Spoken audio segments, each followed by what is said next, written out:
अपने पसंदीदा शो के फुल एपिसोड देखने के लिए अभी डाउनलोड करें दंगल प्ले ऐप। सफल होगी तेरी आराधना।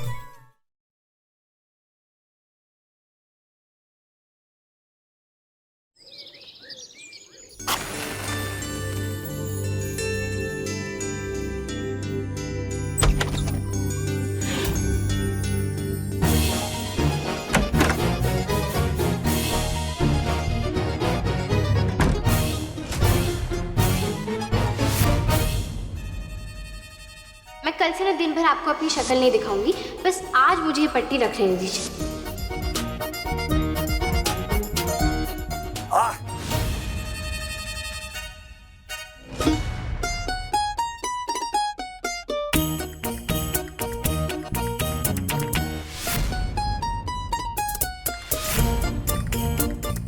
लो, दिन की बुरी शुरुआत शुरू।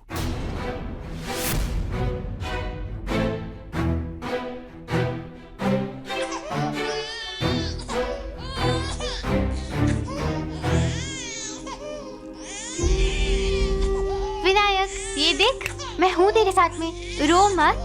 ये देख विनायक, तेरा झुंझुना।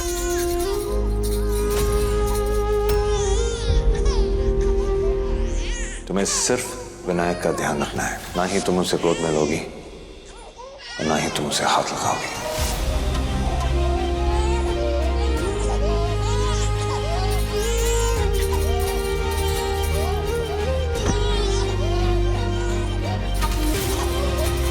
विनायक,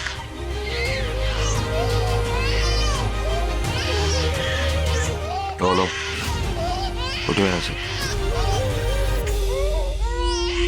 कुछ होने वाला नहीं है तुमसे।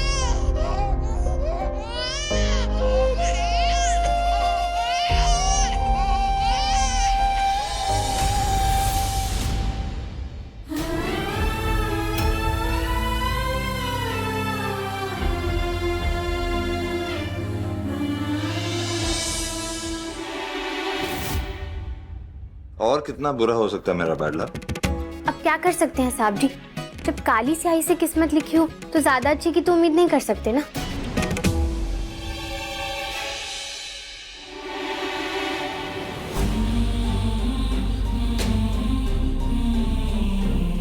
मुंह मांगी कीमत दे दूंगी तुम्हें। मुझे पिछले हफ्ते का सीसीटीवी फुटेज चाहिए। मैडम, दरअसल हमारा कैमरा नकली है, हमने सिर्फ चोरों को भगाने के लिए लगाया है। इसमें कोई रिकॉर्डिंग नहीं होती है और ये कुछ काम का नहीं है। हमें हर हाल में सच की तह तक जाना होगा।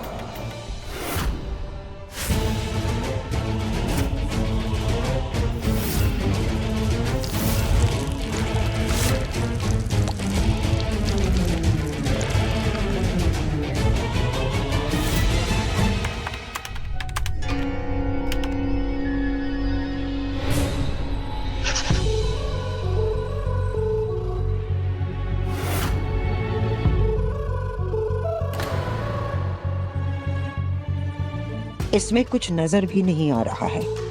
देविका की शक्ल भी ठीक से दिखाई नहीं दे रही है। हमें कोई और सबूत ढूंढना होगा। I think Suraj, Kishan has a valid point. जो लीगल चेंजेस बनाने थे इसने बना दिया, एक बार रिव्यू करा लेना।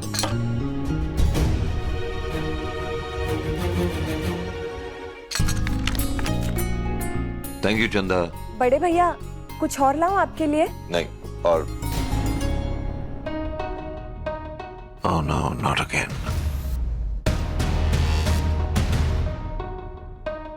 क्यों? ये सब नहीं खा सकता मैं? कुछ मिला है इसके अंदर? नहीं भैया, वो आप बिना नाश्ता किए ही मीटिंग में लग गए, बस इसलिए पूछ रही थी। तुम एक काम करो, सबसे पहले ये ट्रे यहाँ से लेके जाओ। ये ट्रे मुझे नहीं देखनी है और दोबारा से ये घर में ये ट्रे आनी नहीं चाहिए, समझी तुम?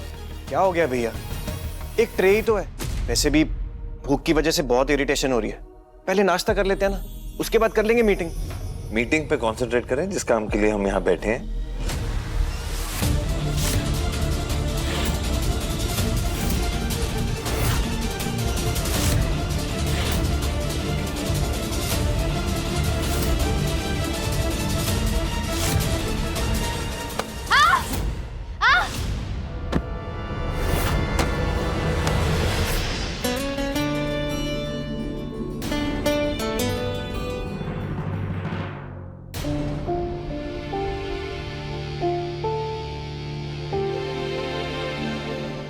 ये आराधना जी को क्या हो गया? जानबूझ के अपने सर पे पल्लू क्यों डाल रही हैं? आंखों को रन पे देके आई हो क्या? दिखाई नहीं देता? क्या तेल गिरा हुआ, गिर जाती तो? वो किसी ने रंग बिरंगा तेल डाला हुआ था ना, इसलिए दिखा नहीं मुझे। कैसे दिखेगा? आंखें तो तुम्हारी आसमान में होती है, तारे गिनती रहती हो। जमीन पे क्या गिरा है क्या नहीं, खाक समझ आएगा तुम्हें? क्या करूं मैं? साइंटिस्ट लोगों ने मुझे कॉन्ट्रैक्ट दिया हुआ है ना दिन में तारे गिनने का, बस उससे ना मैं पूरा करने की कोशिश कर रही हूं। फालतू बात करने में पीएचडी ली हुई है ना तुमने?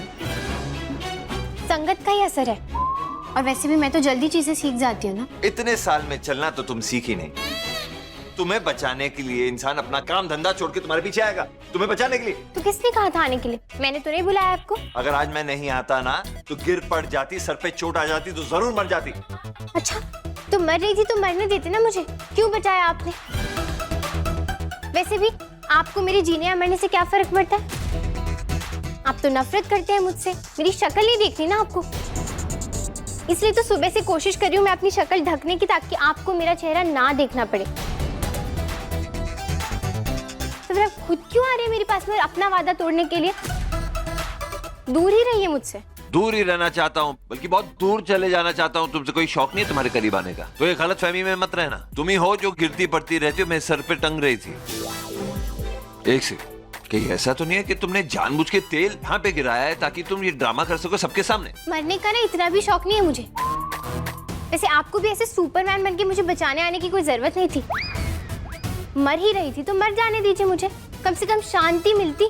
ऐसे आपके चार ताने तो नहीं सुनने पड़ते यहाँ पर। इसलिए नहीं तुम्हें मरने दिया क्योंकि मौत का सुकून नहीं, जीते जीते तुम्हारी जिंदगी को जहन्नुम बनाने का चैन मुझे चाहिए।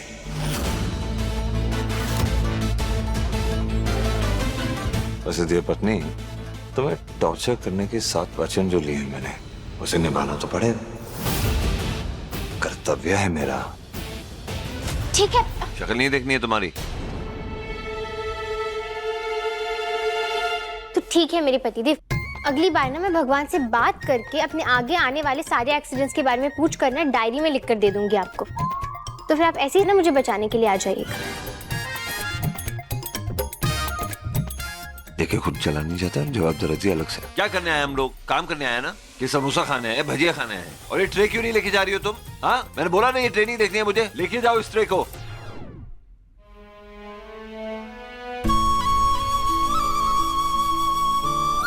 समझे, आप मुझसे कितने ही गुस्सा क्यों ना हो, कितने ही नाराज क्यों ना हो, लेकिन आप मेरी फिक्र करना कभी नहीं भूलते। आज भी इतने गुस्से के बाद, इतनी नफरत के बाद भी आपने मुझे गिरने से बचाया।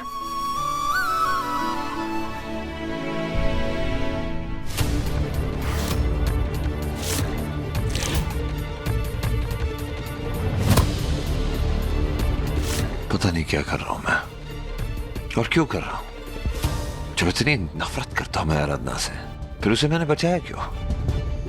उसे चोट क्यों नहीं लगने दी मैंने? क्या हो गया मुझे? क्यों किया है मैंने ये सब? क्यों क्यों क्यों? क्योंकि आप इतने अच्छे इंसान हैं एमडी। आप चाहकर भी ना किसी को दर्द नहीं दे सकते, चाहे उस इंसान ने आपको जिंदगी में कितनी ही तकलीफ क्यों ना दी हो। देविका, आराधना को, यानी तुम्हारी बहन के कातिल को रोज खुद के सामने देखने के बाद तुम्हें गुस्सा नहीं आता? और दामिनी और मुझसे तो तुम कुछ साल छोटी हो, फिर भी आई एम ग्लैड कि तुम इतनी मैच्योर हो, सेंसिबल हो, फिर भी इतनी शांत कैसे रह पाती हो तुम? हर चुप्पी के पीछे एक अंगार होता है एमडी। अगर अपने गुस्से को यूं ही बयां कर देना तो ना शांति मिलती है या ना कोई नतीजा। गुस्से के असली मायने तो तब होते हैं जब उस गुस्से की चिंगारी को आग का रूप दिया जाए, और उसी आग से सही समय पे सही जगह पे वार करना चाहिए। मुझे दर्द देने वाले लोगों को ना मैं भूलती हूँ ना मैं माफ करती हूँ, बस सही समय पे उन्हें उनकी जगह दिखा देती हूँ। मैं कुछ समझा नहीं। कुछ नहीं, आज तक ना मुझे बस एक ही बार ऐसा गुस्सा और दर्द मिला है, जिसे मैंने आज तक संभाल कर रखा है। और रही बात आराधना की, तो मुझे उस पर बहुत गुस्सा आता है। पर अभी जब मैंने उससे बात की थी ना कहीं मुझे ऐसा लगता है कि वो सच बोल रही है। एमडी जो दिखता है ना, अक्सर वो होता नहीं है। मुझे लगता है कि हमें उसके नजरिए से भी ना सोचना चाहिए। आफ्टर ऑल वो इतनी बुरी भी नहीं है, विनायक का पूरा ध्यान रखती है। ताऊ कम ऑन, कैसी बातें कर रही हो तुम? विनायक का ध्यान रखती है वो? मुझे तो लग रहा है विनायक का इस्तेमाल कर रही है वो। उसको ढाल बनाकर मुझसे शादी की, इस घर तक पहुंच गई वो। और तो और जब दामिनी वापस मेरी जिंदगी में आई, आराधना ने तो उसे अपनाया नहीं। उसको लगा कि कोई बहरूपिया है, लेकिन मेरा दिल मानता है कि वो ही मेरी दामिनी थी। और उसने क्या किया? मेरी दामिनी को मार दिया। मेरी दामिनी को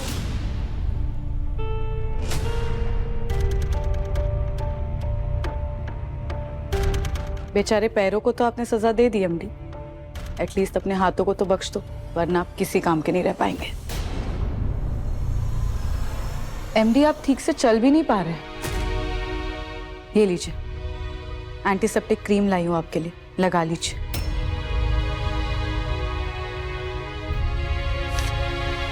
बस हाथ में लेने से कुछ नहीं होगा,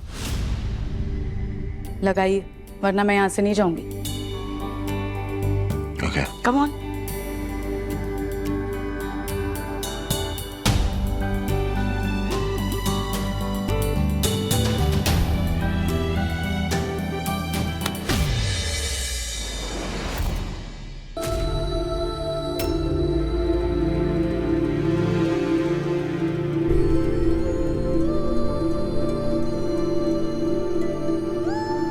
thank you Deepika, thank you so much. जब से दामिनी गई है ना मेरी जिंदगी से, मैं खुद को संभाल नहीं पाया हूं। और दामिनी की जगह जब जब मैं आराधना को देखता हूं उस घर में, दिल में एक अजीब सा तूफान खड़ा हो जाता है। एक ऐसा गुस्सा, एक ऐसा सैलाब कि मुझे ऐसा लगता है कि मैं सब कुछ बर्बाद कर दूं। Really thank you. जब तुम होती हो ना तो I feel better. Thank you for taking care of Vinayak. Of course, MD. It's my pleasure.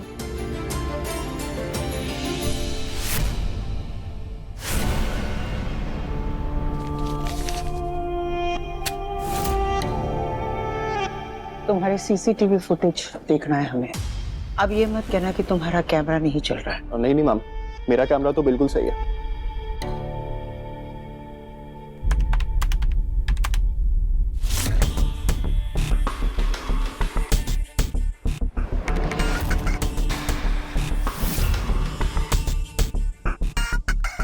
Devika,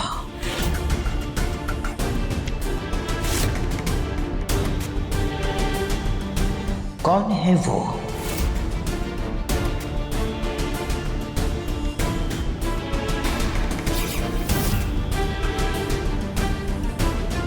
प्रशांत?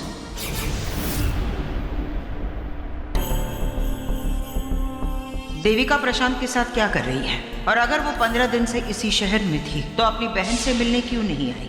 हर उस दुकान, कैफे या लाइब्रेरी में क्यों गई जहां दामिनी जाती थी? ये लड़की दामिनी की तरह इमोशनल फूल नहीं है, बल्कि बहुत स्मार्ट है। कुछ तो चल रहा है उसके दिमाग में, पर क्या?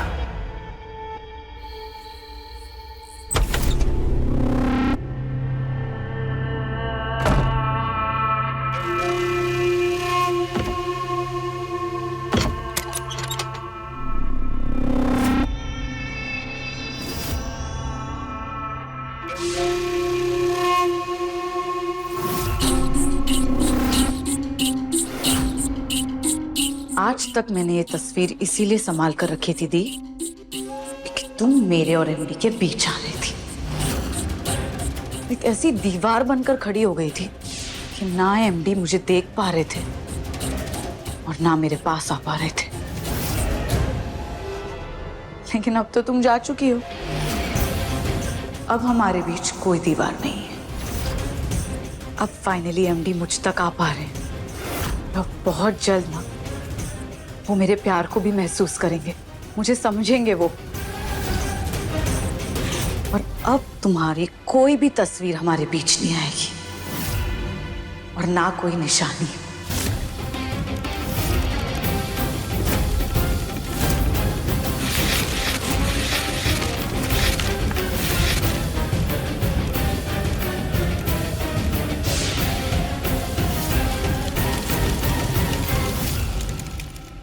क्या करूं? किससे मदद मांगू मैं? इस परिवार में तो कोई मेरी मदद नहीं करेगा। साहब जी तो मेरी बात ही नहीं सुनेंगे।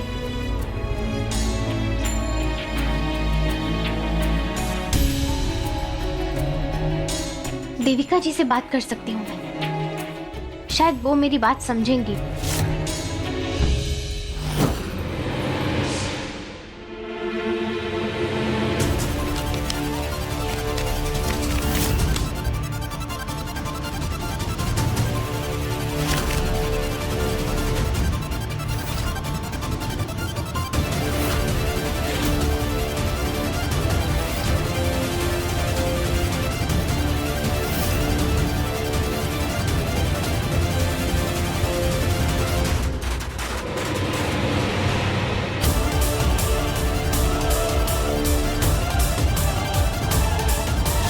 Thank you, Deepika.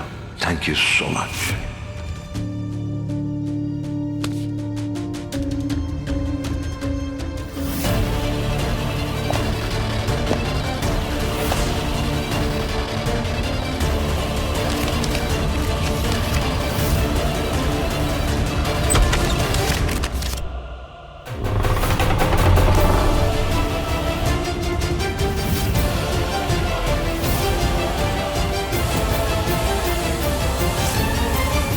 देविका जी, वो मुझे मेरी दी की बहुत याद आ रही थी, तो मैं उनकी फोटोज देख रही थी। वो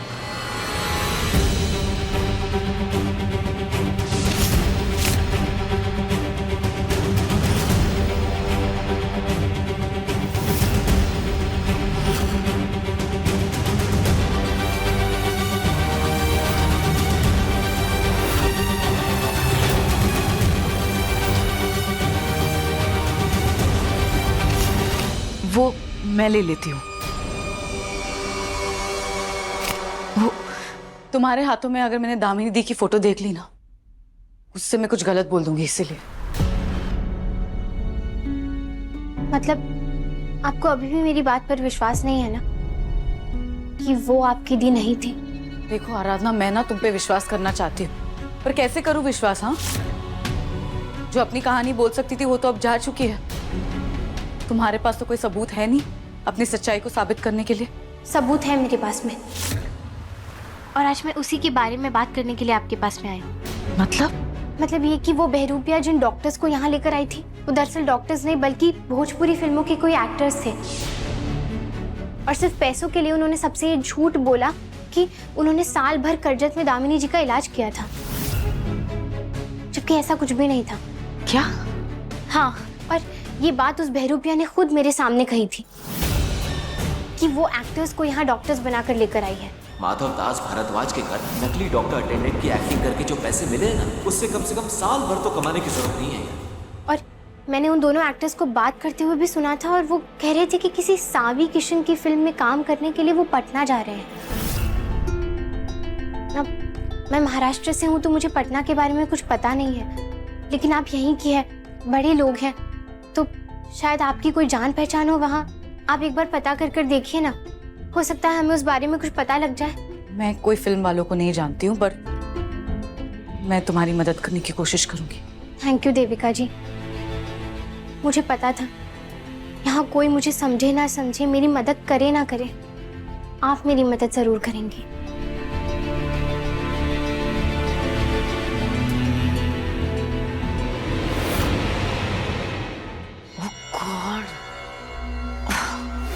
मैं तुम्हारी मदद कभी नहीं करूंगी आराधना, क्योंकि मैं चाहती हूँ कि एमडी की आंखों के सामने तुम्हारे लिए सिर्फ नफरत हो। हालातों का फायदा उठाकर तुमने एमडी से शादी तो कर ली, लेकिन पति पत्नी होने का रिश्ता तुम कभी नहीं निभा पाओगी। मैं एमडी को ना अपने प्यार का एहसास दिला के रहूंगी। मेरे और एमडी के बीच ना दामिनी है और ना मैं तुम्हें आने दूंगी।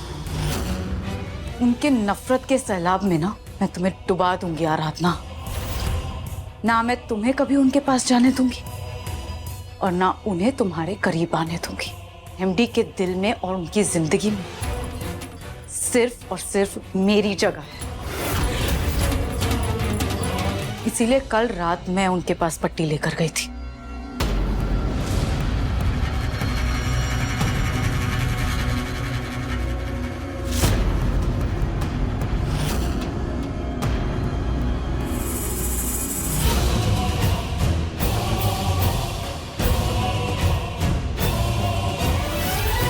लेकिन मेरे पहले तुम अंदर चली गई थी।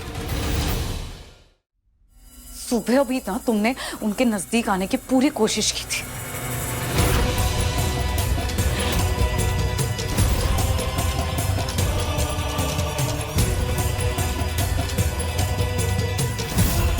इसीलिए मैंने जाकर सीढ़ी पे तेल डाल दिया था।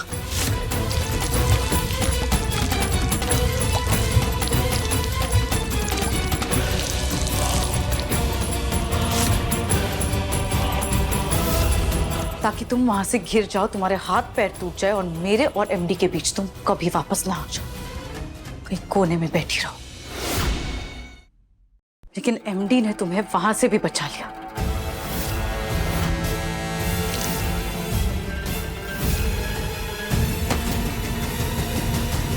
पर उनकी इंसानियत हर बार तुम्हारे लिए ढाल नहीं बनेगी आराधना। एमडी कमजोर है, लेकिन मैं कमजोर नहीं। मैं तुम्हें हर हाल में एमडी से दूर रखूंगी।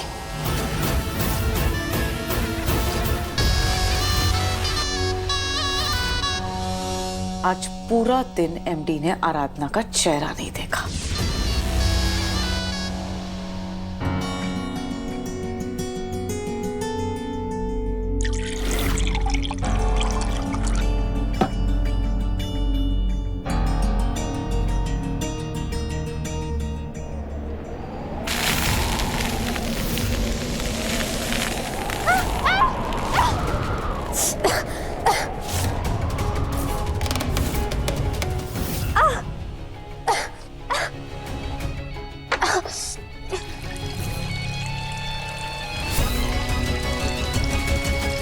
मेरी आंख में मिर्ची चली गई है, लेकिन मैं संभाल लूंगी। आप मेरे पास मत आइए।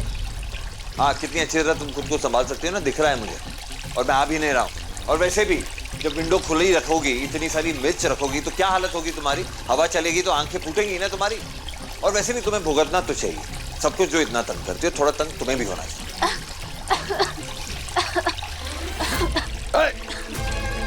ये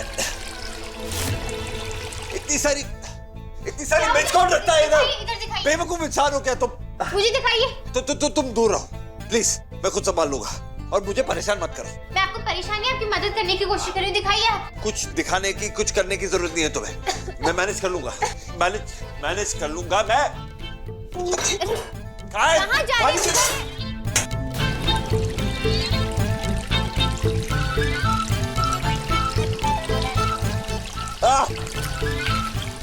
ये लीजिए, ये देसी घी है। इसके चिकनाहट से आपका जलन कम हो जाएगा।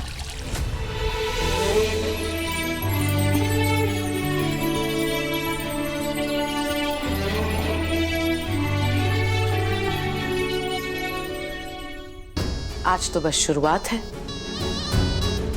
आज के बाद मैं ऐसे हालात पैदा करूंगी कि एमडी जिंदगी भर उस आराधना की शक्ल नहीं देख पाएंगे।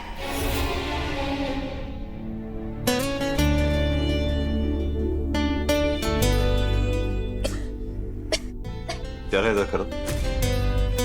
मैंने कहा चेहरा इधर करो।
ये सब क्या है माधव जी?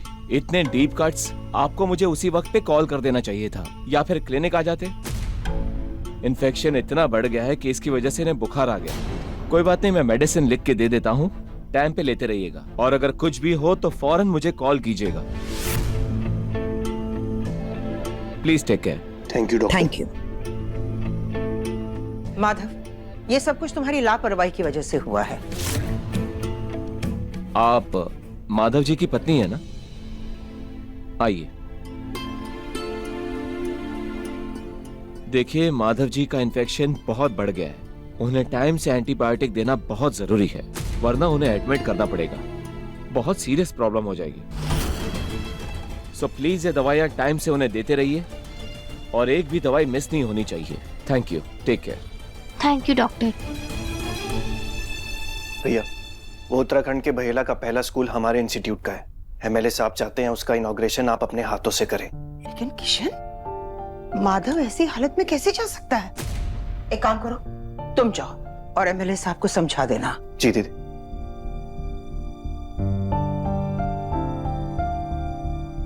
डॉक्टर ने साहब जी को आराम करने के लिए कहा है और ये भी कहा है कि सारी दवाइयां टाइम से लेनी पड़ेंगी, क्योंकि अगर इनका बुखार या इन्फेक्शन बढ़ गया तो इन्हें अस्पताल में एडमिट करना पड़ेगा।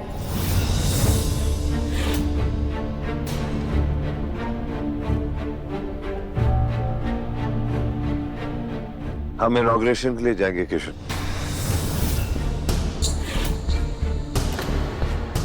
लेकिन माधव क्या है ना दीदी, गलत संगत और अशांत माहौल जख्म को नासुर बना देती है, उसे भरती नहीं है।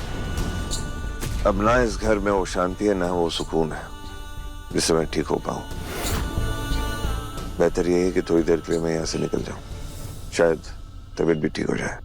साहब जी, लेकिन माधव तुम। देविका, जलेबी से कहो कि सामान पैक करें अभी। जी, मैं जलेबी से कह के ना आपकी दवाइयां भी मंगवा देती हूँ।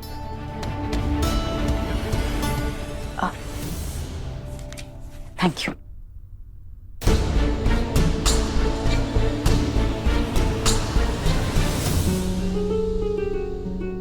देविका जी, ये बड़े मालिक की कुछ दवाइयां हैं, इन्हें भी पैक कर लीजिए। हाँ दो, मैं एमडी के सामान के साथ इसे भी रख देती हूँ। जलेबी, ये क्या बदतमीजी है? घर के मेहमानों से हम कब से काम करवाने लगे हैं। सारा सामान जाकर आराधना को दो, और हाँ, माधव का सामान भी वही पैक करेगी। ये जो दवाइयां है वो आराधना को देना। माधव की पत्नी है वो, तो सारा काम अब वही करेगी। सॉरी मैडम जी, गलती हो गई, दोबारा नहीं होगी।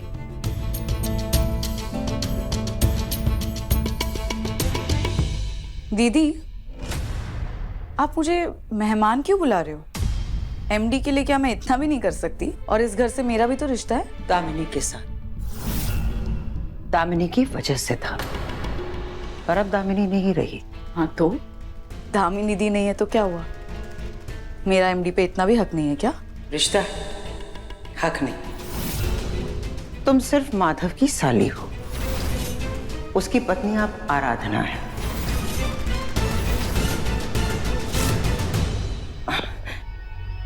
देविका, तुम इस घर की मेहमान बनकर आई हो।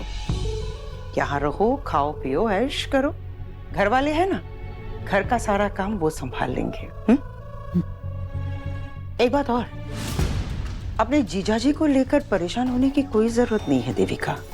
पिछली बार भी जब दामिनी के बारे में यह खबर हमें मिली तो 14 महीने बाद ही सही माधव ने खुद को संभाल लिया था। अब तो हमारे साथ आराधना भी है माधव को संभालने के लिए।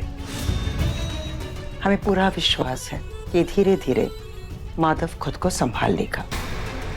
कोई भी जख्म जिंदगी भर हरे नहीं होते, वक्त मरहम बनकर वो घाव खत्म कर ही देता है। हाँ, माधव अब नाराज है, लेकिन धीरे धीरे करके उसकी नाराजगी भी कम हो जाएगी और उसका ये अकेलापन भी। वैसे अच्छा ही हुआ माधव जा रहा है, कम से कम इस घर से दूर रहेगा तो थोड़ा शांत तो हो जाएगा, है ना? अरे तुम हमारे साथ रहो, हमारे साथ एंजॉय करो। अरे ये क्या, तुमने अपना सामान पैक कर लिया है? तुम वापस जा रही हो क्या? नहीं, वो मैंने सोचा कि एमडी की तबीयत खराब है ना, उनके साथ चले जाती हूँ, उनका ख्याल रख सकती हूँ। नहीं, कोई जरूरत नहीं है। किशन जा रहा है ना माधव के साथ, वो उसका ख्याल रखेगा। तुम हमारे साथ रहो, लेट्स एंजॉय हियर। अच्छा वक्त बिताएंगे हम एक साथ। क्यों, आपको कोई काम है क्या मेरे से? काम तो कुछ भी नहीं है, बस हम सोच रहे थे कि हम अपने पति प्रशांत को तुमसे मिला देते हैं। प्रशांत, उसके बाद हम, तुम, शिवानी, आर्यन और प्रशांत, हम सब मिलकर क्वालिटी टाइम इस घर में स्पेंड करेंगे। आप मुझे आपके पति से मिलवाना चाहती हैं? हाँ, काफी टाइम हो गया ना तुम प्रशांत से नहीं मिली। आखिरी बार तुम प्रशांत से कब मिली थी? जी वो याद आया, हाँ, आर्यन के 18th बर्थडे पर तुम प्रशांत से मिली थी, है ना? जी हाँ हाँ जी हाँ। बस अच्छा मौका मिलेगा तुम्हें भी, हम साथ बैठेंगे, खूब एंजॉय करेंगे, पुरानी यादें ताजा करेंगे हम। तुम आराम करो।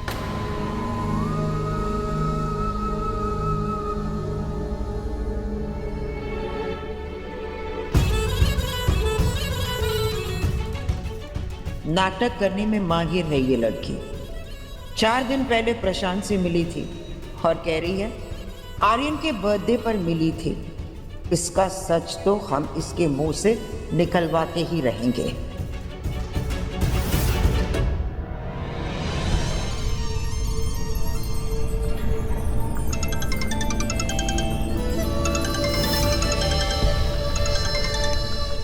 हेलो। हेलो प्रशांत, घर आ जाओ ना। घर? क्यों आज अचानक घर क्यों बुला रही हो तुम? कोई खास बात है क्या? कमाल है, घर आने के लिए कोई मौका ढूंढना होता है क्या? नहीं, मतलब मेरा बेवजह आना तुम्हें पसंद नहीं आता ना। लो कर लो बात। तुम हमेशा मुझसे यही शिकायत करते रहते थे ना कि मैं तुम्हें घर नहीं बुलाती, बच्चों से मिलने नहीं देती। तो आज घर बुला रही हूँ, आ जाओ ना, मिल लो किसी से। नहीं, मुझे नहीं मिलना किसी से। मतलब मेरे आने से तुम्हारे भाई को प्रॉब्लम होती है ना, महाराज गुस्सा हो जाते हैं। तुम्हें फर्क कैसे पड़ने लगा प्रशांत? मेरे भाई को गुस्सा दिलाना, उससे लड़ना, मौका तो तुम तलाशते रहते हो। इसे आज हो क्या गया है? मुझे घर बुलाने के लिए इतनी बेचैन क्यों है ये? इनका तुम्हारे दिमाग में आखिर चल क्या रहा है? करना क्या चाहती हो तुम? समझ में नहीं आता कि लोग ऐसा क्यों सोचते हैं कि हर बार मेनका के दिल और दिमाग में कुछ ना कुछ चलता रहता है। मेरी सिंपल और सीधी बातों में लोग छल कपट क्यों ढूंढते रहते हैं? मैं तो यूं ही मजाक कर रही थी। सुनो ना, माधव घर पर नहीं है। बच्चों से मिलने के लिए यही सही मौका है, आ जाओ। अच्छा ठीक है, आ रहा हूं। शुक्रिया। इस मेनका की तो रग रग से वाकिफ हूं मैं। इसके दिमाग में कोई तो खिचड़ी पक रही है, लेकिन अगर मैं नहीं गया तो इसे और शक हो जाएगा। जाकर देखता हूं कि आखिर मसला क्या है।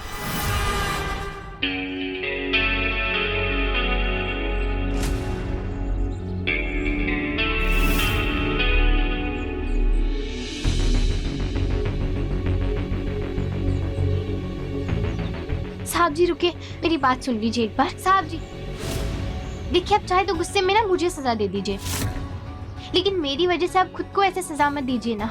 डॉक्टर ने आपको आराम करने के लिए कहा है। अच्छा ठीक है, तो फिर आप चाहे ना तो आप घर पे रुक जाइए, मैं आपके कमरे में आऊंगी तक नहीं। मैं आपको अपनी शक्ल दिखाऊंगी ही नहीं। जैसे कल नहीं दिखाई थी क्या? कल मेरी कोई गलती थी भी नहीं वैसे। अगर आपको याद हो ना तो कल आपकी आंख में मिर्ची गई थी, उसे निकालने की कोशिश करी थी, मैं आपकी मदद करने की कोशिश करी थी और आपने खुद आके मेरा चेहरा देखा। मैंने मेरी शक्ल दिखाई नहीं थी आपको।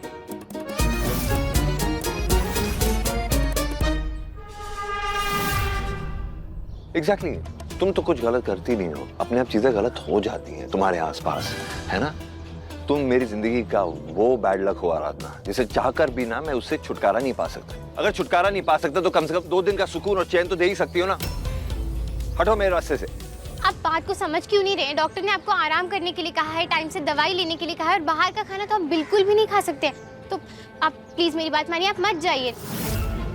अगर आप मेरी बात नहीं मानेंगे, अगर आप नहीं रुकेंगे ना, तो फिर मुझे जबरदस्ती आपके साथ आना पड़ेगा। इसलिए देखिए, आप मान जाइए, जिद मत कीजिए। अगर आप नहीं मानेंगे ना, तो फिर मैं भी आपके साथ में चलूंगी।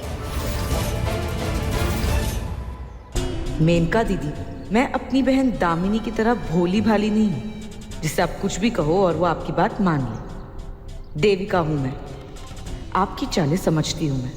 अगर आपने मुझे एमडी के साथ नहीं जाने दिया तो मैं आराधना को भी उनके साथ नहीं जाने दूंगी।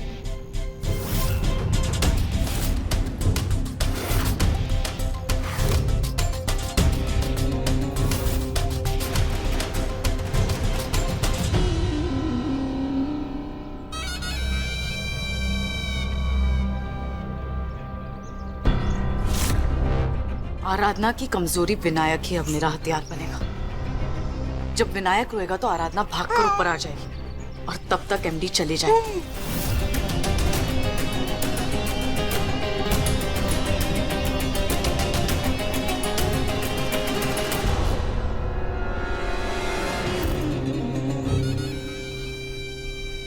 मतलब तुम 2 दिन का चैन भी नहीं दोगी ना मुझे? इतनी नफरत करती हो मुझसे? ऐसा कुछ नहीं, मैं बस आपको टाइम से दवाई और खाना दे दूंगी, फिर आपके सामने भी नहीं आऊंगी। ओह शट अप! कहीं नहीं जाने वाली तुम। चुपचाप अंदर घर में जाओगी तुम, बस। और हटो मेरे रास्ते से। और तुम क्या शक्ल देख रहे हो? सामान रख दिया ना तुमने, दवाइयां लो और गाड़ी में रखो। और टिफिन को हाथ भी मत लगाना, मरते दम तक इसके हाथ का खाना नहीं खाऊंगा मैं।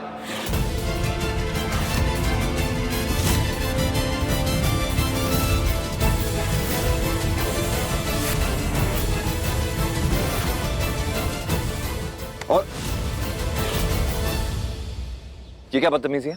चाबी दो। नहीं। मेरे ये क्या बेवकूफी है? चलो ये ड्रामा मत करो, मैं लेट हो रहा हूं।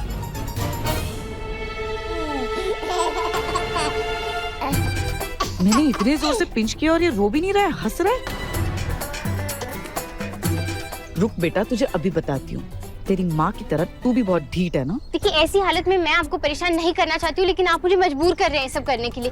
क्योंकि अगर आप अगर मेरी बात नहीं मानेंगे ना, तो मुझे आपके साथ में आना पड़ेगा।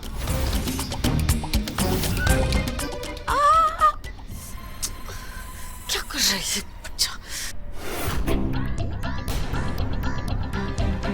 रुक बेटा, अब ना तुझे मेरा असली रूप बताना पड़ेगा।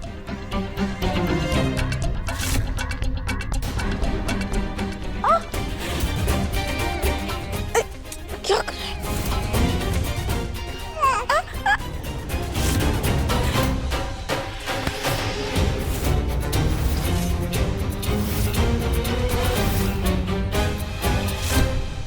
मेरे साथ आना चाहती हूँ? हाँ। Come, mademoiselle, please sit in the car. क्या? कृपया करके सिंहासन पे विराजमान कीजिए, समझी? हिंदी में कहभर देने से ना शब्दों के पीछे का नफरत या गुस्सा कम नहीं होने वाला है, इसलिए बेकार की कोशिश मत ही कीजिए आप।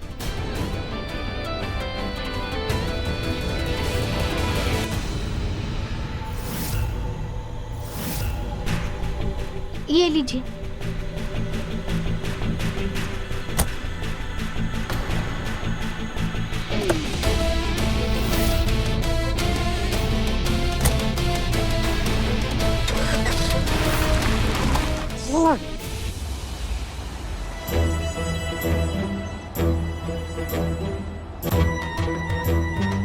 ये सीट बेल्ट को क्या हो गया? ये खुल क्यों नहीं रहा है? अभी गुस्से में आकर आड़ी तेरी गाड़ी चलाएंगे और मैं कुछ कर भी नहीं पाऊंगी।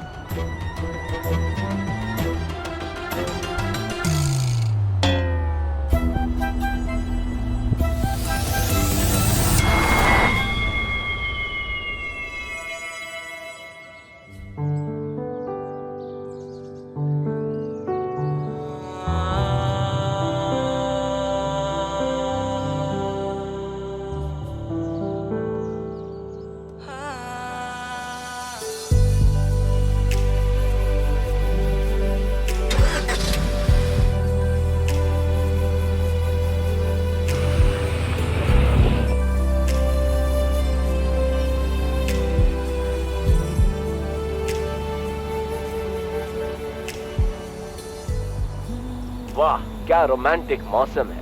सर्द सर्द सी हवा, कुनकुनाती धूप, हल्की धुंध की चादर। हाय हाय, इस मौसम में अपनी पत्नी या गर्लफ्रेंड के साथ लॉन्ग ड्राइव पर जाने का मजा ही कुछ और है। और ऐसे में हम कोई रोमांटिक सा गाना सुना दें तो चेरी ऑन टॉप। तो लीजिए हमारी तरफ से एक प्यारा सा प्यार भरा गाना।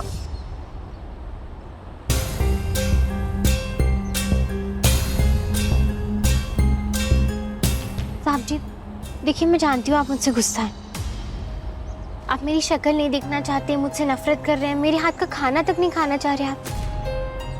लेकिन आपके पास दूसरा कोई रास्ता नहीं है क्योंकि डॉक्टर ने आपको सिर्फ घर का खाना खाने के लिए कहा। इसलिए मैं आज बिना तेल मसाले की खिचड़ी लेकर आई हूँ और ये उबला हुआ पानी भी लेकर आई हूँ मैं। उसके साथ साथ में 2-3 दवाइयाँ भी हैं जो कि आपको खाने के बाद खानी रहेंगी। और उबले हुए पानी से मेरे दादू ने कहा था कि किसी भी बीमारी में उबला हुआ पानी पी लो तो सब कुछ ठीक हो जाता है। और मैंने आपकी दवाइयाँ जिन्हें कि मैं अलग अलग पुटलियों में लेकर आई हूँ ताकि कोई गड़बड़ ना हो जाए। ये सुबह वाली है, ये दोपहर वाली और ये शाम वाली।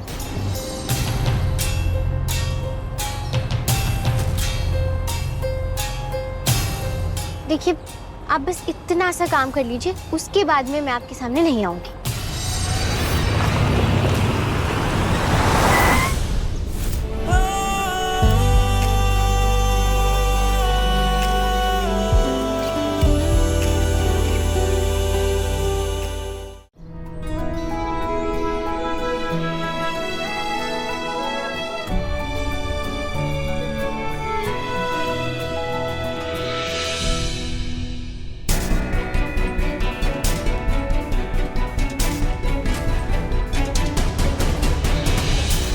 क्या हुआ देविका, बोर हो रही हो? नहीं तो कोई बात नहीं, तुम्हारी बोरियत को दूर करने के लिए एक सरप्राइज है मेरे पास। सरप्राइज?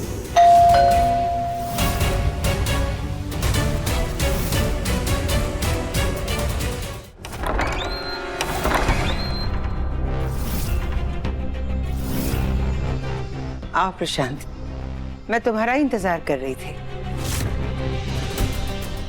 देविका, ये रहा तुम्हारा सरप्राइज।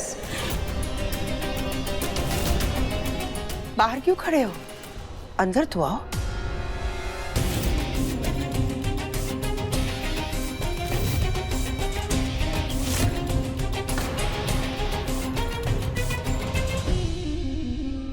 मैंने कहा था ना, हम बैठेंगे, थोड़ी गपशप करेंगे, एंजॉय करेंगे।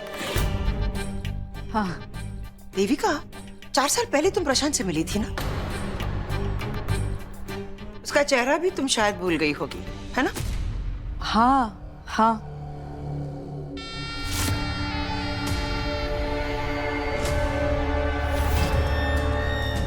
तुमने मुझे यहाँ गपशप के लिए बुलाया? हाँ बिल्कुल, परिवार के साथ वक्त बिताना तुम्हें बहुत अच्छा लगता है ना प्रशांत? एक बात और, तुम्हारी पसंद का खाना भी मैंने बनाया आज। जीरा आलू, भरवा बैंगन, छौंक वाली काली दाल। भले ही हम एक साथ नहीं रहते, लेकिन तुम्हारी पसंद नापसंद, तुम्हारी हरकतें, सब कुछ याद है मुझे। तुम्हारी हर रग रग से वाकिफ हूं मैं।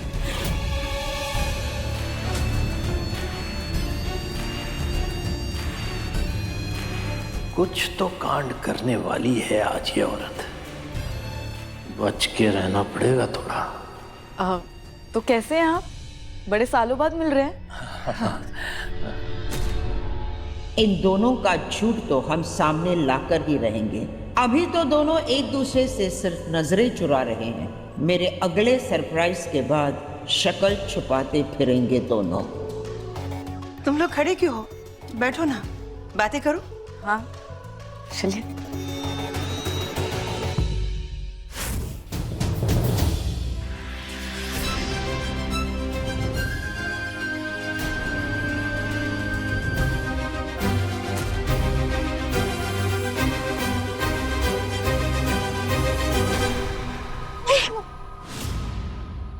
हाथ नीचे।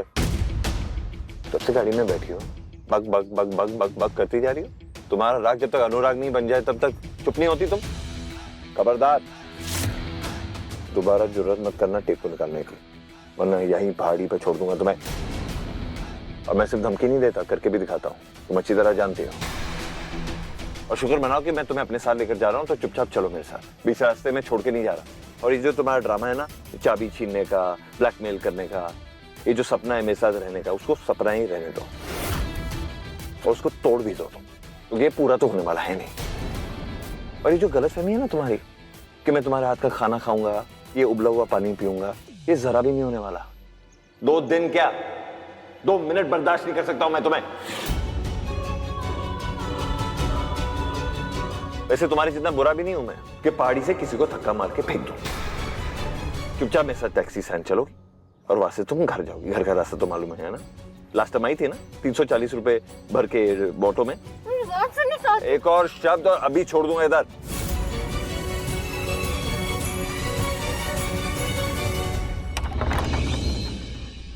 ओ हाय, आइए ना, अंदर आइए।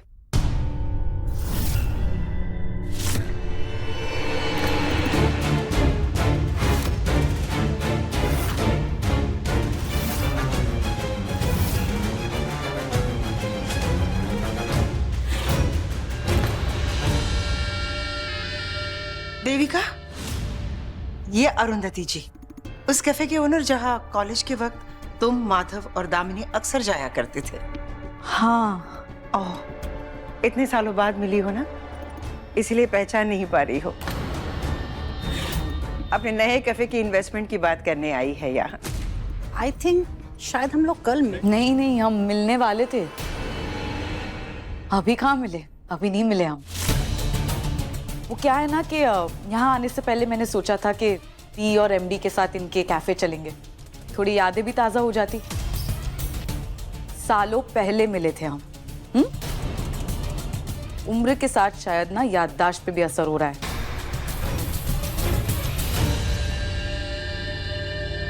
मुझे तो आप पहचानती होंगी,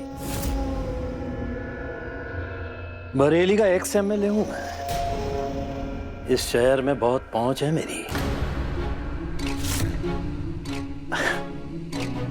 आप चिंता मत कीजिए, अगर मेरी पत्नी आपके कैफे में इन्वेस्ट नहीं करेंगी तो मैं जरूर करूंगा।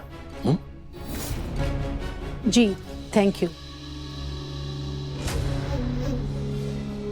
नितेश जी मैम। ये हमारे पीए है। एक काम कीजिए, आप जाइए ऑफिस में बैठिए और अपनी सारी डिटेल्स दीजिए। हम अभी आते हैं। देविका की जबान का लड़खड़ाना और प्रशांत का नजरों से इस कैफे ओनर को देखकर डरना ये जाहिर कर रहा है कि ये दोनों कुछ तो खिचड़ी पका रहे हैं। बहुत गेम खेल लिया इन दोनों ने, अब हम इनके साथ खेलेंगे। 1 मिनट में आई, कैफे ओनर से उनकी चीजें डिस्कस करके आती हूँ।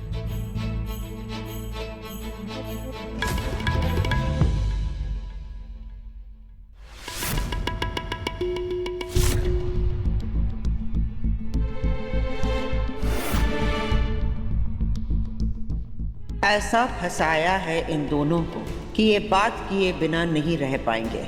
बातों बातों में ही सही और इनका सच बाहर आएगा। इनकी सारी बातें हमारे छुपाए हुए डिक्टाफोन में रिकॉर्ड हो जाएंगी।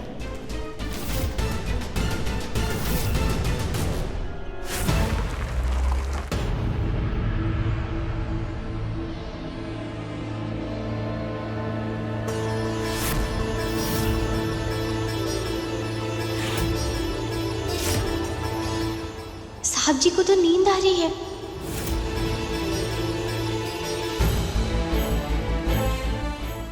पापा, क्या करूं मैं, कैसे रोकूं इन्हें? मैं तो टेप भी नहीं निकाल सकती।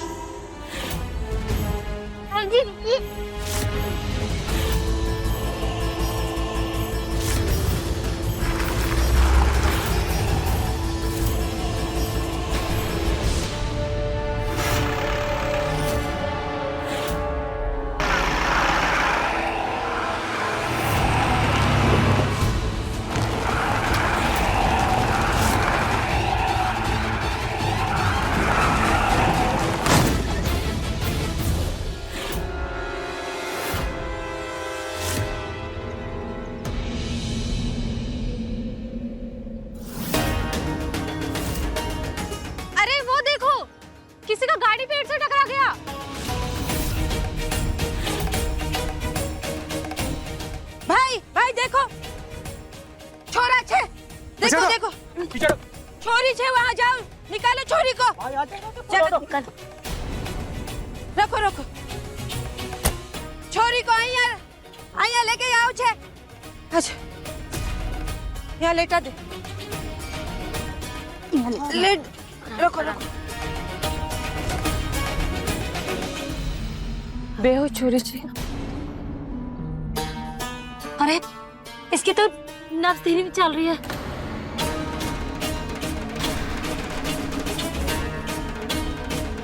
होश नहीं आ रहा बिल्कुल भी।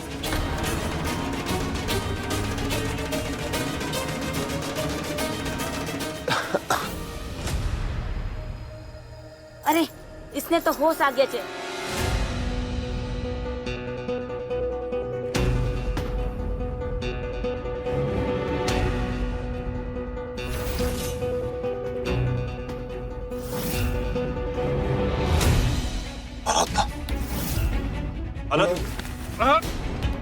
रुक जा, दूर रहना छोरी से। हमें पता छे तुम इसे अगवा करके ले जा रहे हो। ये क्या बोल रहे हैं आप लोग? और मुझे ऐसे क्यों पकड़ा हुआ है? देखिए छोड़िए मुझे, वो बेहोश है, वो मेरी पत्नी है। फिर इसके मुंह में पट्टी काटो।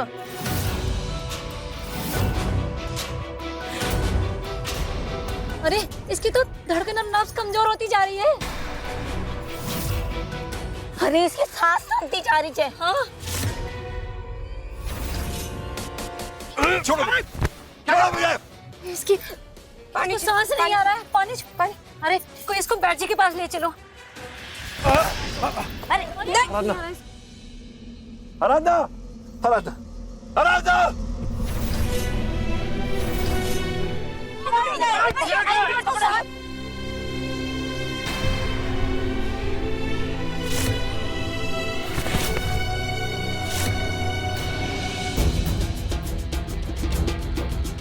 छोड़ो मुझे, आप लोग क्या कर रहे हो? वो मेरी पत्नी है, मेरी बात मानिए। आप लोगों को जो चाहिए मुझसे ले लीजिए। आपको गाड़ी चाहिए? गाड़ी चाहिए? हाँ, पैसे चाहिए? मैं सब दे देता हूँ आपको। आप मुझे छोड़िए तो सही। यही दिक्कत है तुम शहर वालों की। हर गरीब तुम्हारे लिए चोर, डाकू, लालची होता चाहो, लेकिन हम बंजारन ऐसे ना। हमारे लिए इंसानियत मायने रखत चाहो। ये धन दौलत की मोह हमें ना। गाड़ी तुम चला रहे थे तो इसकी इस हालत की जिम्मेदार तुम चाहो। अरे छोरी को लेके भाग रहा चे। बेचारी ने बचने की कोशिश की तो ये हादसा हो गया चे। सास थम रही चे इसकी। इसे मौत के करीब पहुंचाने वाले तुम चाहो। इसकी सजा मिलेगी। लेके चलो इसे कबीले में। नहीं, एक सेकंड रुक जाइए। इसको अस्पताल जाने की जरूरत है। अरे मेरी बात तो सुनिए। चुप रहे।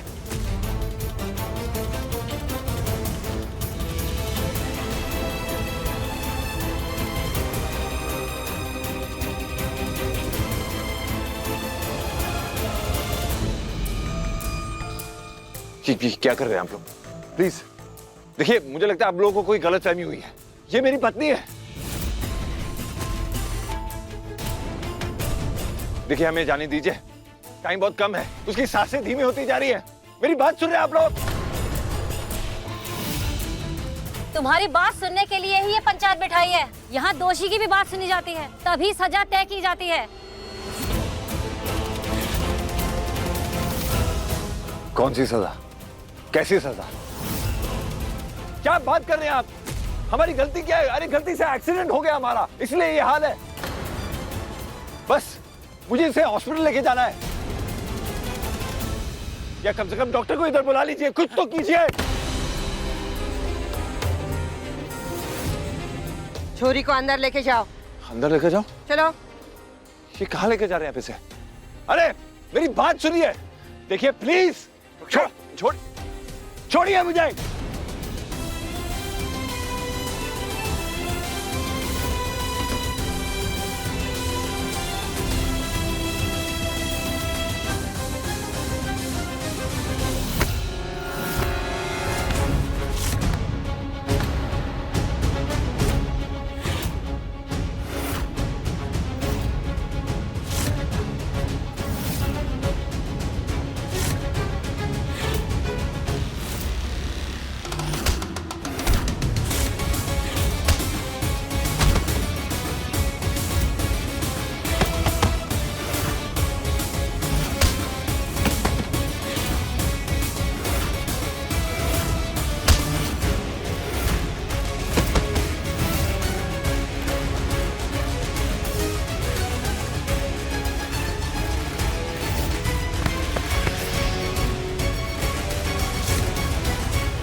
छोड़ो मुझे। इसने सिर्फ यही बचा सकता था।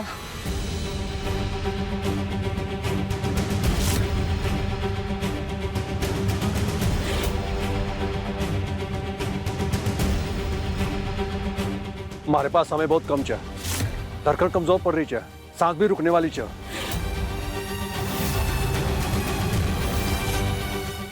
आराधना देखिए, इसे सीपीआर देना बहुत जरूरी है, इसमें सांसें भरनी बहुत जरूरी है। मेरी बात मानिए, छोड़ दीजिए मुझे प्लीज। आवाज छोड़ो। आराधना, आराधना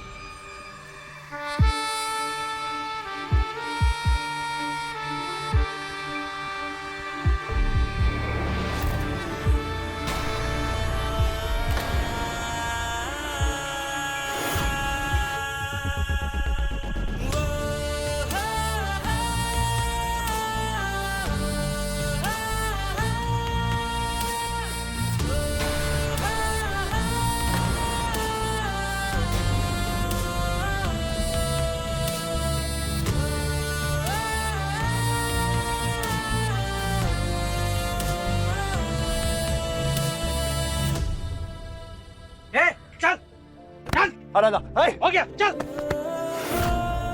अरे आप क्या कर रहे हैं? उसे मेरी जरूरत है, प्लीज। क्या कर रहे हैं आप लोग?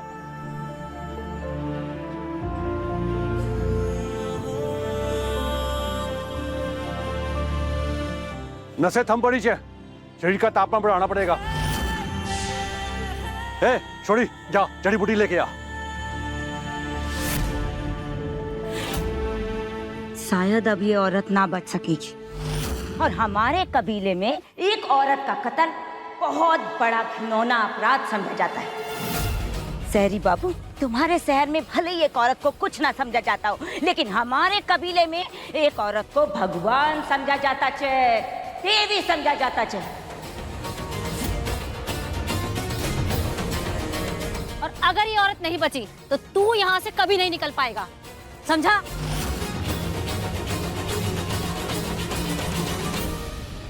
सजा में हम जान डाल लेते, लेकिन तुम्हें ऐसी सजा देंगे कि जिंदगी भर याद रखोगे।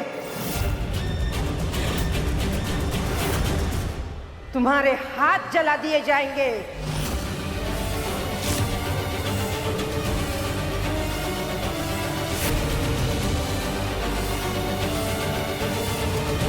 लेके जाओ इसे।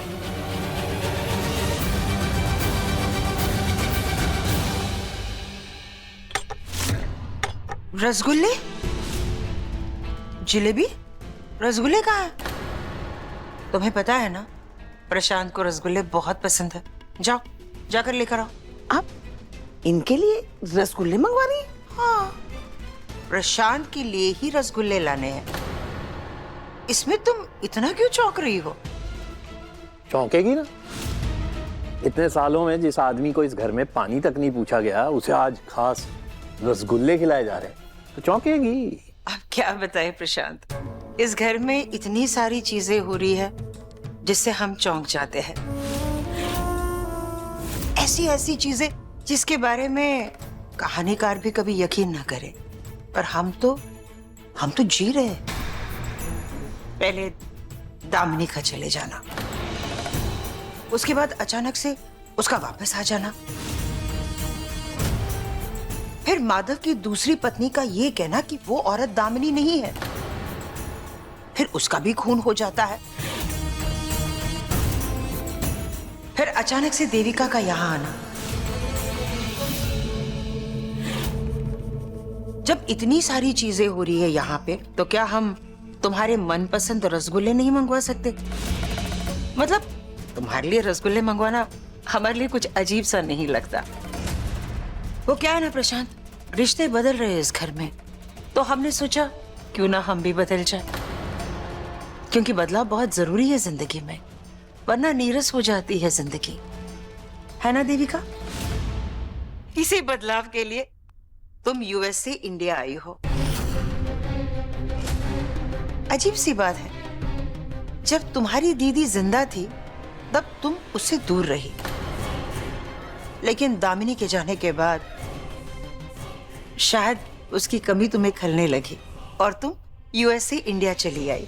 अपनी बहन के घर चली आई उसके पति का ख्याल रखने के लिए,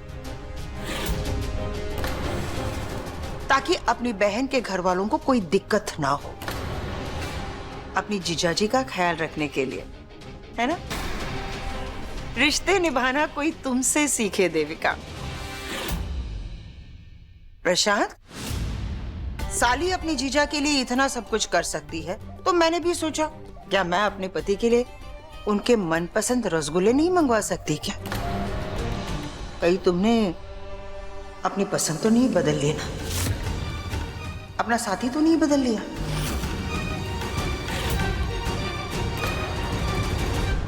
अपनी जिंदगी में कुछ बदलाव तो नहीं लेकर आ रहे हो ना?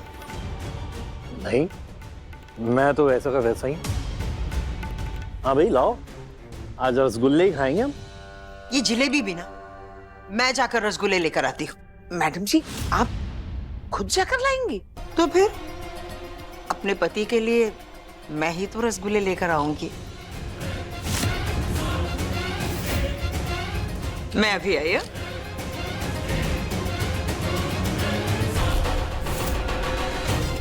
मैडम जी, आपकी तबीयत तो ठीक है?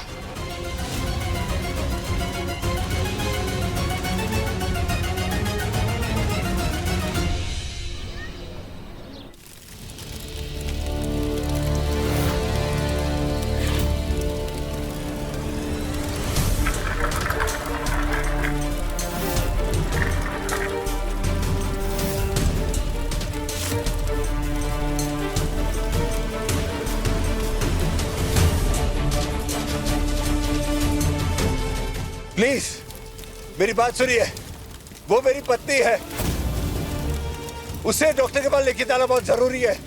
छोड़ दीजिए हमें।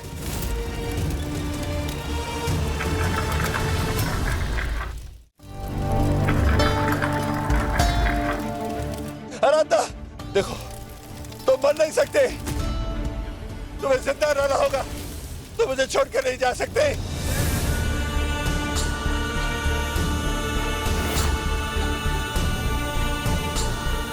आराधना, तुम्हें विनायक के लिए जिंदा रहना होगा। आंखें खोलो आराधना, तुम्हारा विनायक तुम्हारा इंतजार कर रहा है। आराधना, विनायक,